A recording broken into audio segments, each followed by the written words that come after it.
Assalamualaikum warahmatullahi wabarakatuh.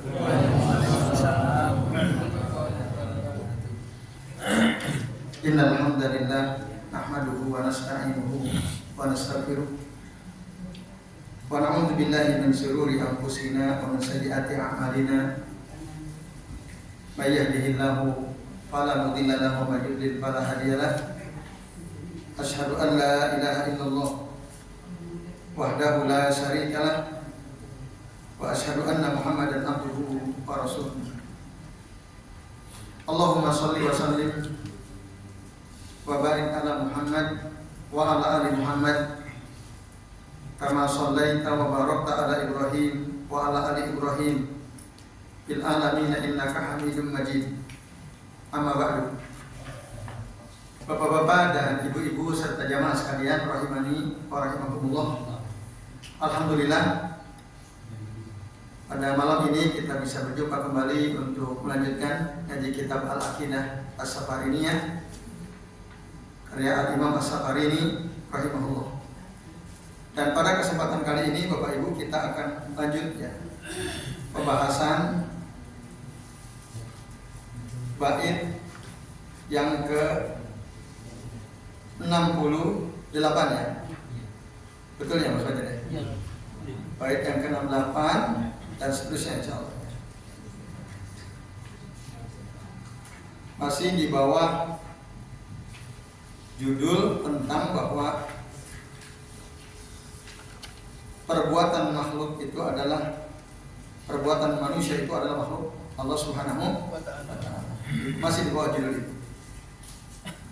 Baik, mari kita perhatikan bait yang ke-68.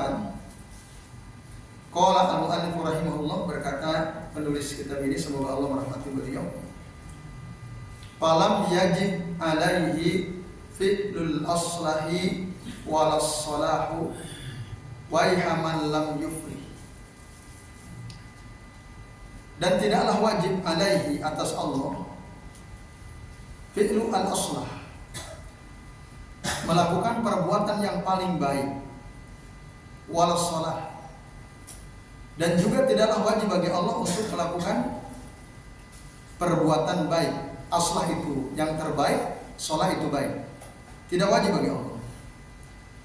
Waiha man lam yufri, wahai celakalah orang yang tidak beruntung.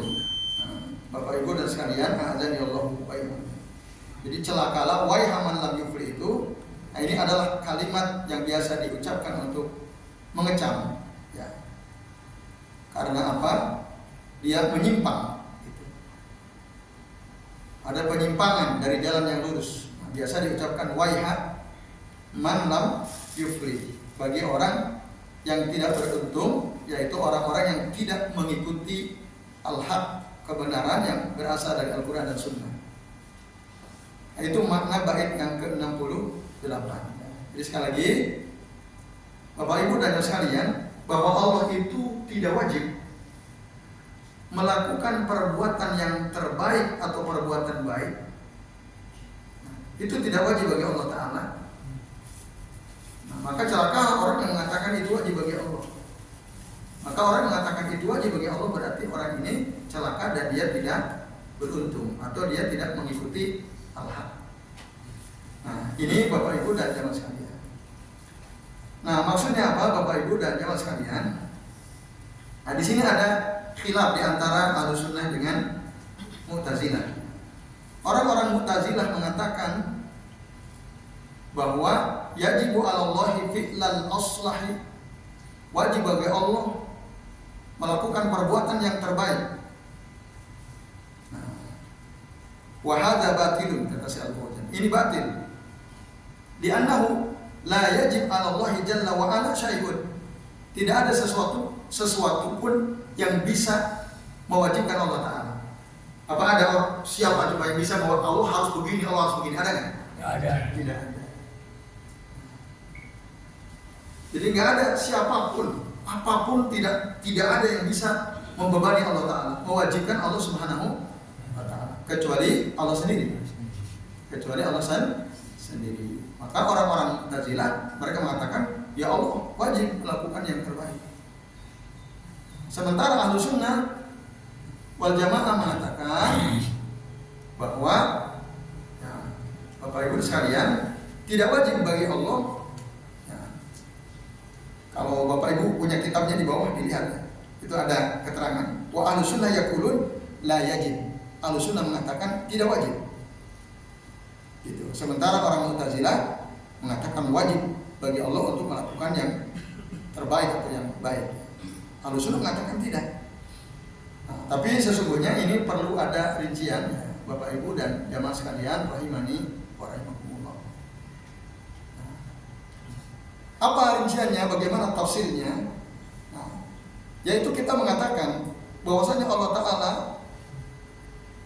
yaf'alu makana min muqtadu kamalih. Allah itu pasti akan melakukan ya, sesuatu yang sesuai dengan kesempurnaannya, kesempurnaan sifat-sifatnya, kesempurnaan nama-namanya. Pasti.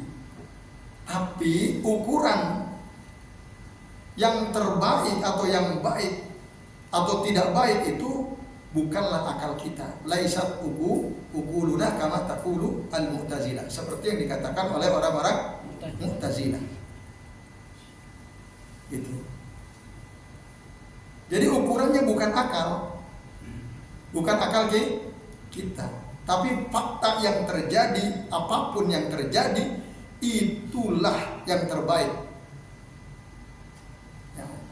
Jadi ukurannya bukan akal kita.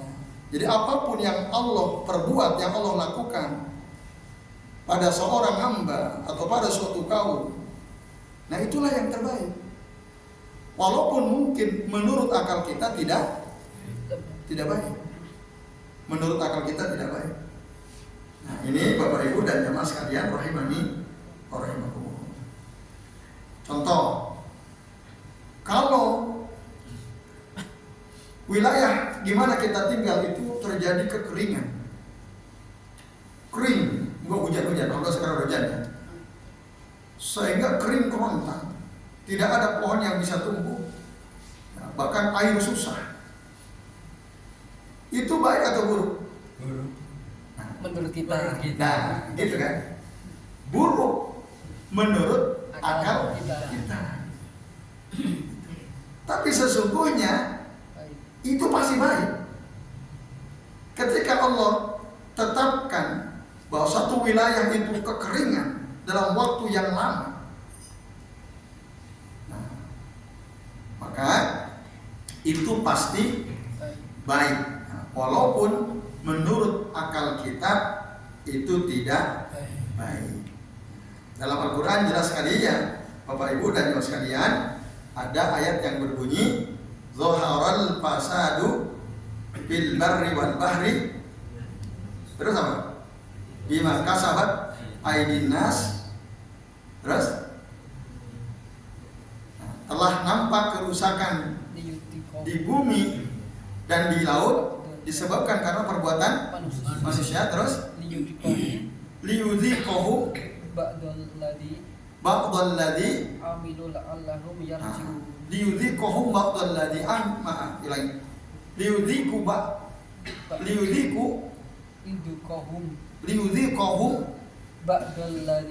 ba'dalladzi amilu la'allahum yarji'un. Targetnya ini yang kalimat terakhir. Liyudhiqahum ba'dalladzi amilu la'allahum yarji'un. Jadi terjadi kerusakan di atas muka bumi, di lautan, kering kerontang bumi ini. Itu disebabkan apa?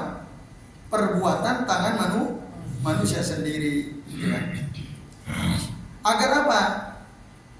Agar mereka merasakan akibat yang mereka lakukan sendiri. Liyudhiqahum ba'dalladzi amilu. Tujuannya apa? La'allahum yarji'un, agar mereka kembali kepada Allah. Agar kita ini kembali kepada Allah. Dengan ada kekeringan itu, kita jadi sadar, kita jadi taubat, kita jadi banyak istighfar. Makanya kalau ada kekeringan itu disunnahkan untuk sholat istisqa, banyak-banyak beristighfar. Gitu. Nah ini Bapak Ibu dan saudara sekalian. Bahkan dalam ayat yang lain ya, di surah As-Sajdah juga begitu.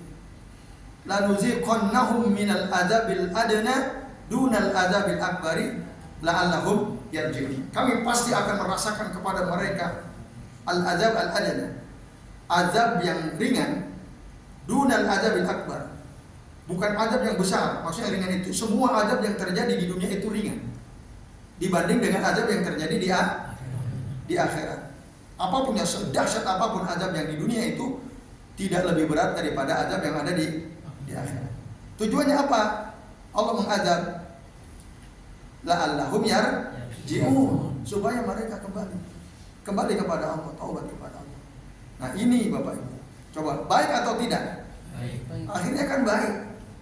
Habis Bapak Ibu harta kita punya harta banyak, semua usaha kita lancar, tapi kita nggak pernah sholat. Kita minum khamar jalan, ya. Hidup mewah-mewahan. Tahu-tahu dihabisin oleh Allah Ta'ala, bangkrut semua usahanya. Usahanya bangkrut, gagal semua bisnisnya. Akhirnya Bapak Ibu dan sekalian, nah ini namanya azabul adna. Kemudian kalau dia akhirnya sadar, yang tadinya nggak pernah sholat setelah kena kebangkrutan jadi sholat, itu baik atau tidak? Baik. Coba kalau dibiarkan terus, rezekinya lancar, usahanya lancar, bisnisnya lancar, mungkin dia nggak sholat, gitu kan? Nah, itu menurut akal, itu orang kena keburukan tuh, gagal tuh semua bisnisnya, usahanya hancur semua. Belum tentu. Menurut akal kita itu buruk, tapi itu baik bagi Allah Ta'ala. Sehingga akhirnya dia menjadi sadar, dia taubat kembali kepada Allah Subhanahu wa Ta'ala. Nah ini, jadi Bapak Ibu dan sekalian, jadi tidak wajib, maksudnya tidak wajib bagi Allah berbuat yang terbaik atau yang baik. Nah, jika yang dimaksud, yang mewajibkan itu adalah sesuatu yang lain selain Allah Ta'ala. Nah, tapi Allah tentu mewajibkan atas dirinya untuk memberikan pahala kepada orang yang taat dan memberikan hukuman kepada orang yang ingkar ya. Dan itu adalah janji Allah Ta'ala, innallaha la yukhliful mi'ad, dan Allah tidak mungkin menyelisihi janjinya. Nah ini Bapak Ibu dan jamaah sekalian rahimani wa rahimakumullah. Jadi ya, maksud dari bait yang ke-68 ini, jadi Allah itu tidak wajib berbuat yang terbaik atau yang baik dalam konteks yang mewajibkan adalah sesuatu selain Allah Subhanahu wa Ta'ala. Tapi jika yang mewajibkan Allah terhadap dirinya sendiri, nah itu tentu tidak ada masalah. Dan yang dimaksud oleh Al-Imam As-Safari ini dalam bait yang ke-68 itu maksudnya itu. Dan itu memang adalah pandangan Ahlussunnah wal Jamaah. Tadi seperti yang Bapak Ibu bisa lihat di catatan kaki di kitab yang Bapak Ibu punya itu ya. Jadi Ahlussunnah mengatakan la yajib. Nah, tapi tadi yang dimaksud itu harus dirinci. Maksudnya Allah itu akan melakukan apapun sesuai dengan kesempurnaan sifatnya. Jadi standar atau timbangan perbuatan Allah yang terbaik atau yang baik atau tidak baik itu bukan akal kita. Tapi apapun yang terjadi, yang kita saksikan, yang kita rasakan, itulah yang terbaik dari sisi Allah Subhanahu wa Ta'ala. Nah ini Bapak Ibu dan sekalian ya, keterangan dari bait yang ke-68. Itu karena sudah isya, monggo barangkali ini muadzin yang bertugas aja silakan. Udah aja ini. Udah. Ya, silakan.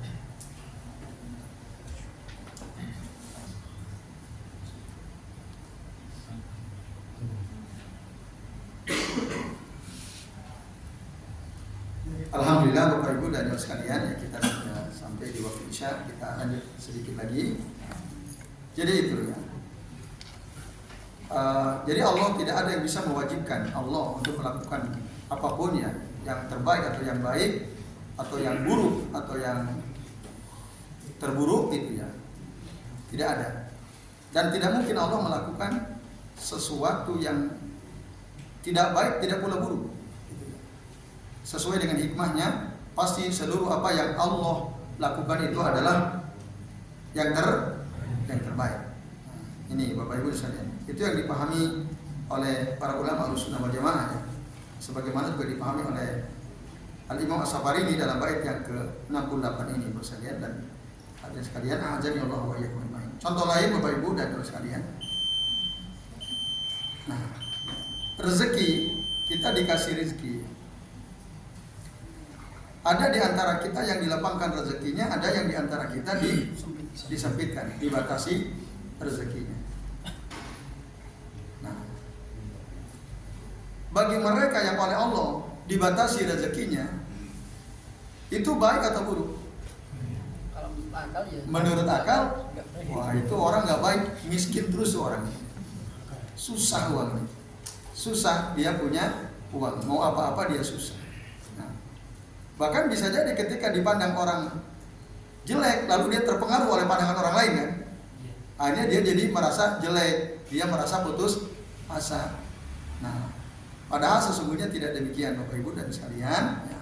Coba kita buka tuh surah Asy-Syura. Ini menarik ya. Surah Asy-Syura ayat 27. Surah apa? Asy-Syura ayat 27.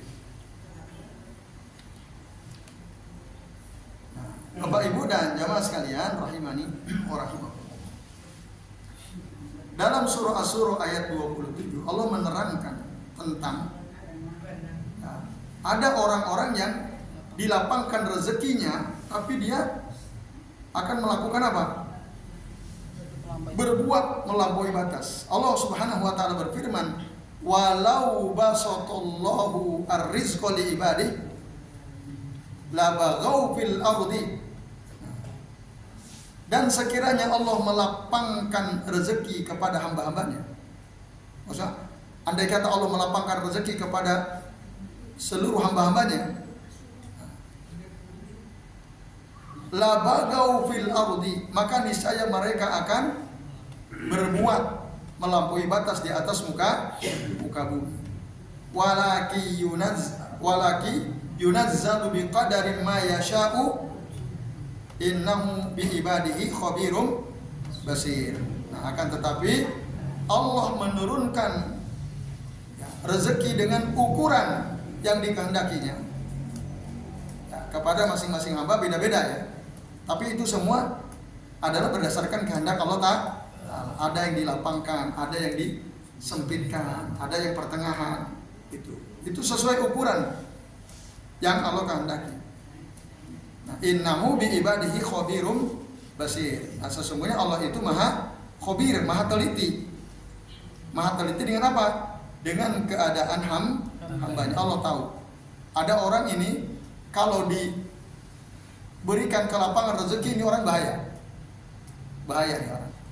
Hamba ini bahaya. Maka Allah batasi. Tapi ada orang yang kalau Allah miskinkan, Allah fakirkan, bahaya. Dia harus digampangkan rezekinya. Kalau dia miskin, wah bahaya nih orang.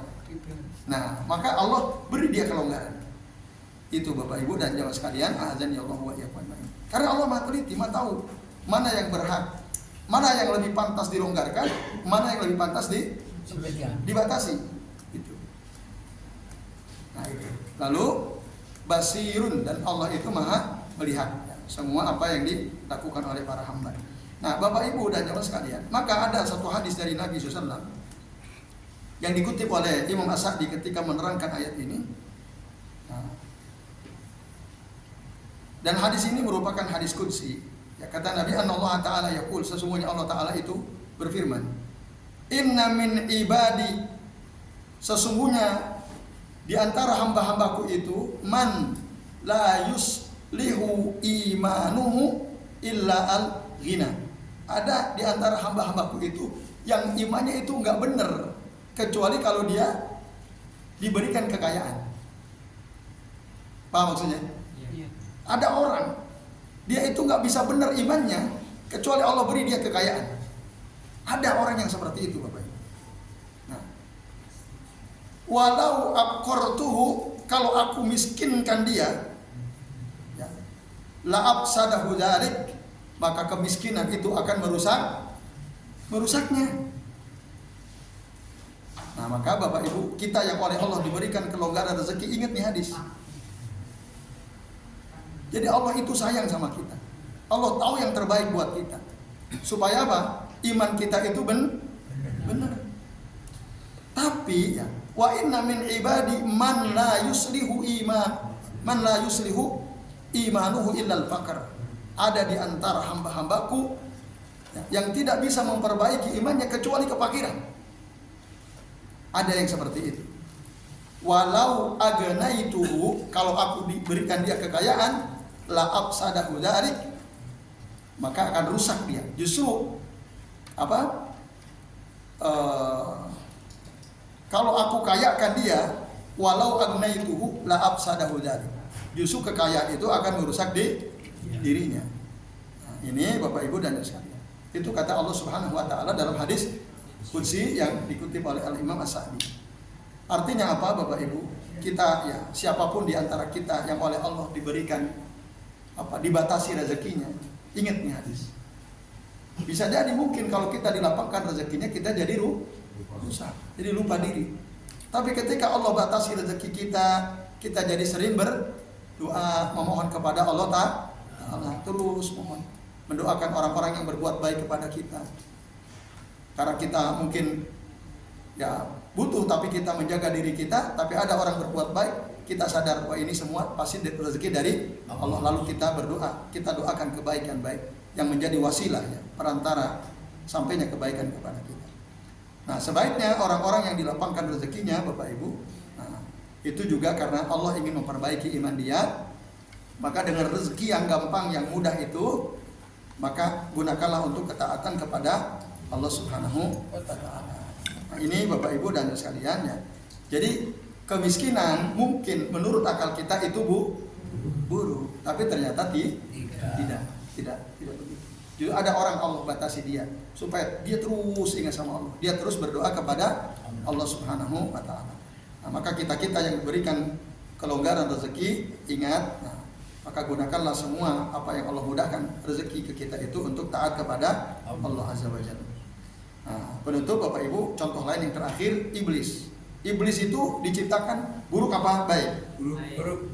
Buruk apa baik? Baik. Nah, menurut akal kita, ada iblis itu jadi buruk kan? Dia menggoda kita, dia menyelewengkan kita dari kebenaran dan seterusnya. Tapi Allah ciptakan. Iblis Allah ciptakan. Berarti baik atau buruk? Nah, baik untuk kita. Bapak Ibu, dan mungkin menurut akal kita adanya iblis, adanya syaitan itu buruk. Tapi sesungguhnya dengan Allah ciptakan iblis atau Allah ciptakan syaitan itu, nah Bapak Ibu dan sekalian, di sana ada kebaikan, gitu. Apa kebaikan dengan diciptakannya syaitan, coba Bapak Ibu? Kira-kira apa?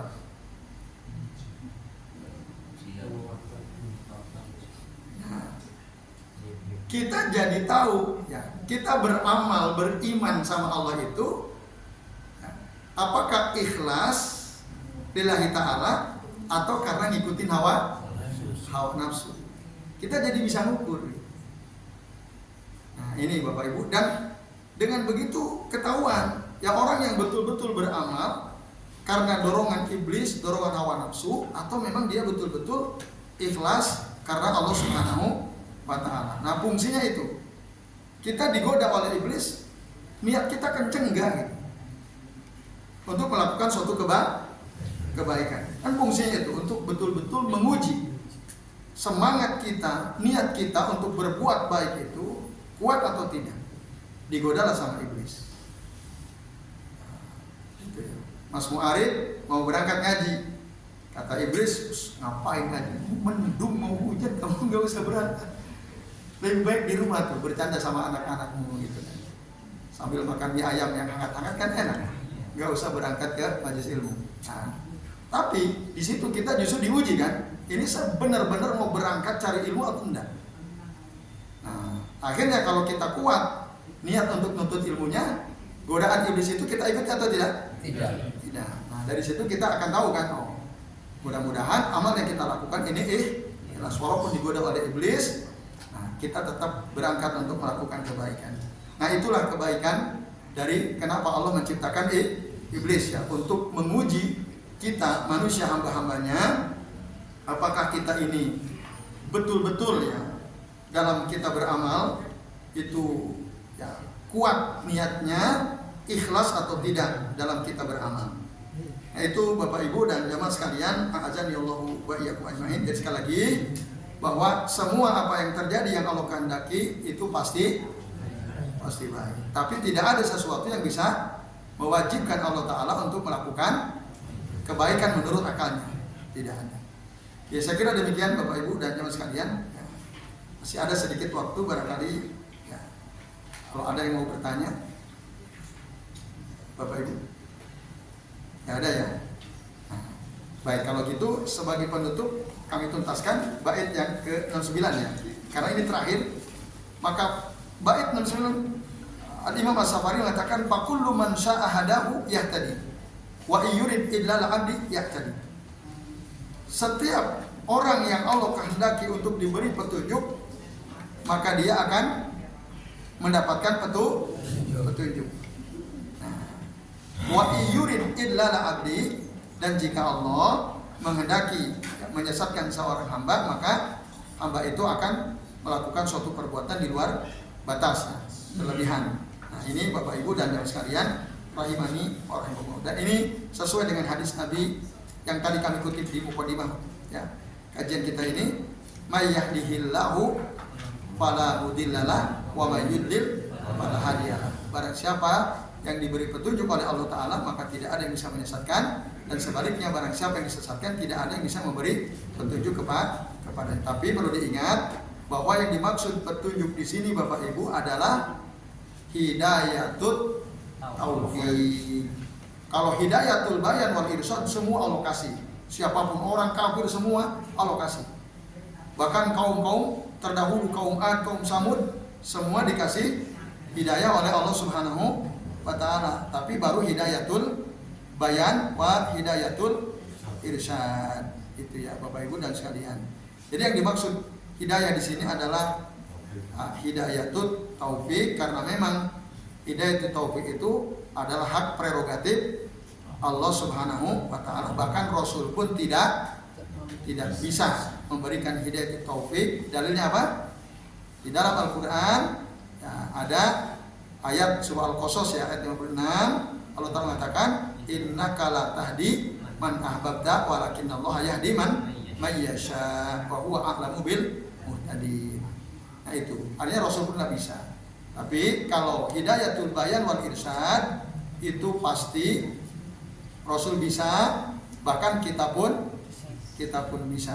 Dan ini semua, apapun keadaan orang tersebut, orang kafir, orang musyrik, orang munafik, sesungguhnya sudah mendapatkan hidayatul bayan wal irsyad. Tapi memang mereka tidak mendapat hidayatul taufik, karena yang mereka pilih adalah penyimpangan ya, kesesatan. Maka Allah sesatkan mereka berdasarkan pilihannya. Nah ini Bapak Ibu, maka ya, ketika kita sholat, di dalam sholat kita selalu mengucapkan ihdinas siratal, itu maksudnya apa? Yang kita minta, ya Allah tunjukilah kami kepada jalan yang lurus. Minta hidayah kan? Hidayah apa yang kita minta? Hidayatul taufik. Gitu. Maka bersungguh-sungguhlah saat kita mengucapkan membaca suratul Fatihah. Ihdinas siratal mustaqim. Minta kepada Allah. Allah mengajarkan kita untuk terus berdoa, mengulang-ulang kata itu supaya kita senantiasa diberikan taufik oleh Allah Subhanahu wa ta'ala. Ya baik Bapak Ibu dan sekalian, kami cukupkan ya sampai bait ke-69. Jika tidak ada pertanyaan, kita akhiri kajian kita malam ini dengan doa kafaratul majlis. Subhanakallahumma wa bihamdika asyhadu an la ilaha illa anta astaghfiruka wa atubu ilaik. Wassallallahu ala Muhammadin wa ala alihi wa sahbihi wa baraka wa sallam alaihi ajma'in. Billahi taufiq wal hidayah. Wassalamualaikum warahmatullahi wabarakatuh.